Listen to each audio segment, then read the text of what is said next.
Bagaimana cara termudah mendeteksi anak memiliki gangguan mental?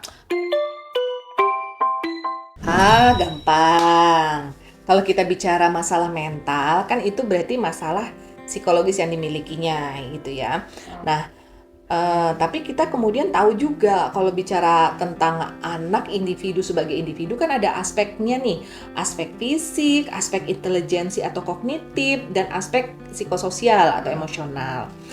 Kalau pada aspek intelijensi maka atau kognitif, maka kita punya standar yang dimiliki yang disesuaikan dengan tahap perkembangannya. Misalnya kalau usianya udah 2 tahun tapi belum bisa ngomong nih, ada kemungkinan itu masalah pada kaitan dengan motorik bicaranya kan kayak gitu. Nah, itu kan masalah juga, gangguan juga. Atau mungkin juga ada kaitannya dengan kecerdasannya juga. Maka kita harus mengukurnya secara intelijensi, secara intelektual ya, dengan IQ test. Nah, baru kemudian kita bisa melakukan diagnos atau menjustifikasi orang ini atau anak ini punya masalah nggak dalam aspek kognitifnya.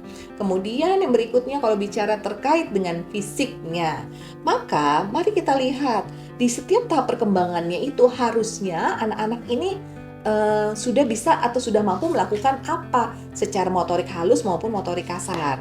Nah, kalau misalnya usianya sudah 1 tahun 5 bulan tapi kemudian belum bisa berjalan, oh something wrong nih dengan kemampuan motoriknya.